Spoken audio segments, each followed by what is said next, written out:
Salve galera, sejam todos bem-vindos ao canal. Passado quase 24 horas da grande decisão da Copa do Brasil, em que o Flamengo se tornou tetracampeão da competição ao bater o Corinthians na decisão por pênaltis.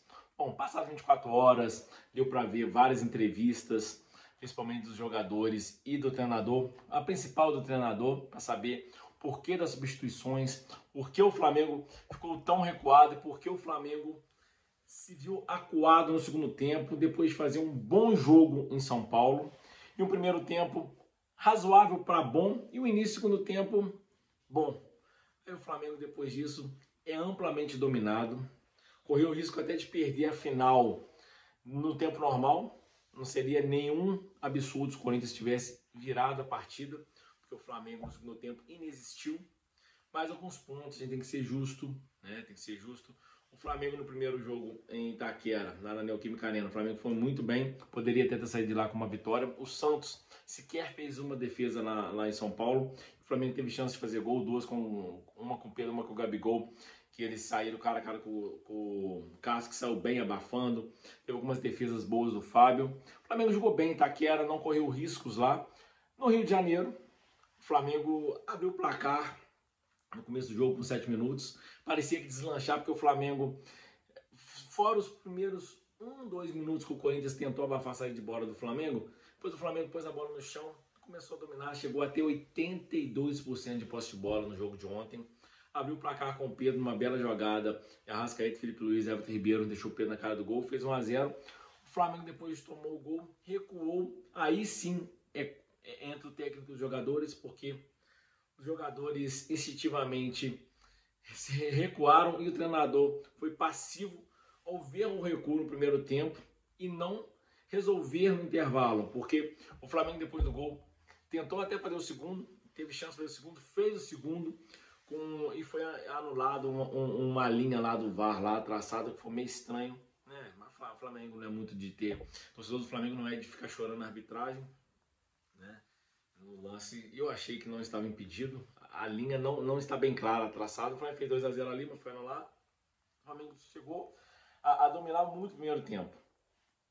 A partir dos últimos 10 minutos, o Corinthians começou a gostar do jogo, mesmo porque o Corinthians precisava do empate para tentar levar para os pênaltis. Termina o primeiro tempo com o Corinthians indo para cima do Flamengo, tendo vários escanteios, e o Flamengo recuado, né? O que era o papel do técnico lá? Por que vocês recuaram? A bola é nossa, nós temos jogadores com habilidade, temos bons jogadores e o jogo estava na nossa mão. A gente poderia ter matado o jogo. Não matou.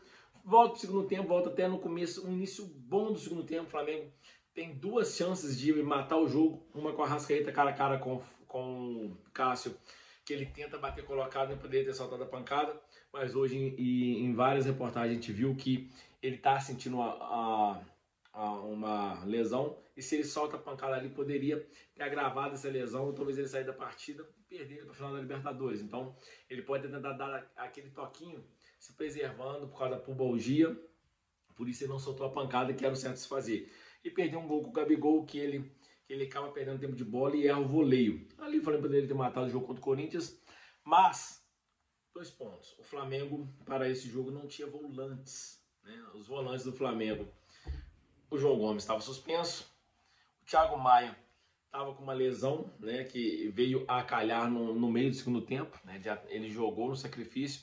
O Vidal tinha levado uma pancada no jogo anterior e no treino, e ontem também levou, tanto é que ele mostra uma foto que ele está com o tornozelo inchado, ou seja, os volantes jogaram no sacrifício, e o Diego Ribas é um jogador veterano, seria complicado colocar ele num jogo pegado desse, não é a função dele marcar.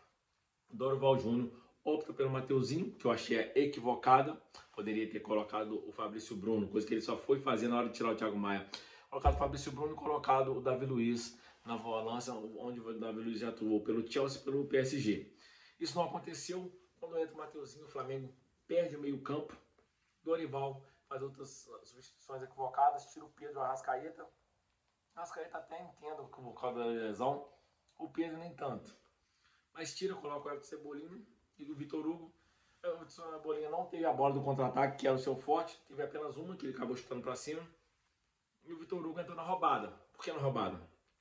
Porque o meio-campo estava totalmente deserto e o Corinthians dominando o meio campo. O Flamengo ali sofreu, recuou demais, as linhas de defesa do Flamengo não conseguiam sair jogando, os volantes, que antes era o Vidal e o Thiago Maia, já não estavam em campo, ou seja, a bola não chegava até o Everton Ribeiro e o Vitor Hugo, e o Flamengo foi recuando, não tinha mais saída de bola, o Corinthians pressionou, até perder gol com o Roger Guedes e fazer o gol de empate com o Juliano.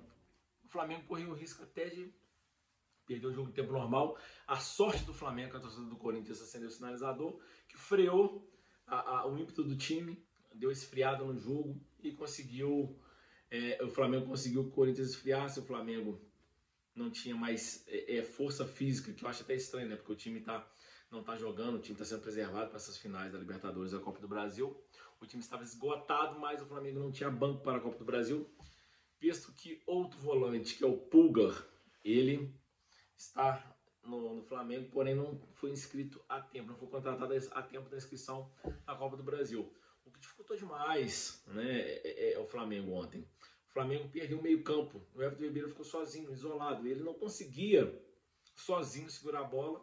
O Gabigol, depois que o Pedro saiu, também ficou isolado, ou seja, o Flamengo perdeu toda e qualquer chance de contra-atacar. Teve até a chance que eu disse com o Cebolinha, ele estou para cima, mas o Flamengo desistiu no segundo tempo. Mas o resultado, do âmbito geral, do título foi até justo, porque você somar os 4 tempos, o Flamengo foi melhor nos 2 tempos em São Paulo, melhor no primeiro tempo no Maracanã, no segundo tempo a gente dominou. E as chances mais claras da grande decisão foram no Flamengo, tanto em São Paulo quanto no Rio. O Corinthians fez o seu gol, sim, pressionou, mas o Santos não fez nenhuma defesa. O Corinthians teve uma chance com o Roberto em Itaquera, que o Thiago Maia trava, a bola nem chegou aí no goleiro, quando chegou mascada. Teve a do Roger Guedes, que ele perde, e o gol de Juliano. Fora isso, o Santos não fez nenhuma defesa. Já o Cássio trabalhou muito, tanto em São Paulo quanto no Rio. Então, nos pênaltis, acabou acontecendo o que sempre acontece. O jogador importante perde, que foi o caso do Felipe Luiz pelo Flamengo, do Fagner pelo Corinthians. E um garoto do Corinthians, o Matheus Vital, que assumiu a responsabilidade no lugar de muito jogador cobra-criado que poderia ter pegado a bola para bater, acabou errando, e o Flamengo fechou com o Rodinei. E o Flamengo não teve os grandes batedores, né? Alguns dos grandes batedores, que é o caso principalmente do Arrascaeta, do Pedro, porque eles tinham substituído. O Flamengo ganhou o título, merecidaço, se fosse o Corinthians também seria merecido. O Flamengo também teve uma campanha espetacular, porque ele eliminou nada mais, nada menos que o Atlético Mineiro em boa fase nas oitavas, o Atlético Paranaense, que está na final da Libertadores, nas quartas, e o São Paulo, que é um time que chegou na final da Sul-Americana na semi. Ou seja, a campanha do Flamengo até a final foi muito pesada. Óbvio, na final derrotou o Corinthians nos pênaltis, e o título mais que merecido, mas o Dorival tem que ser chamado a atenção por conta do recuo do time e por conta de explicar por que improvisar o Mateuzinho e por que não colocar um zagueiro e colocar o Davi Luiz, coisa que ele foi fazer só na substituição do Thiago Maia. É um título, graças a Deus veio, mas correu sérios riscos de perdê-lo, e que sirva de lição para o final da Libertadores, que é daqui 9 dias. É isso aí, um abraço, fiquem com Deus, comentem o que vocês acharam do jogo. Após o jogo, a gente via as reportagens, via os lances várias vezes, a gente acaba tendo uma outra visão do calor que a gente tem no pós-jogo. Esse é o abraço com Deus e tamo junto.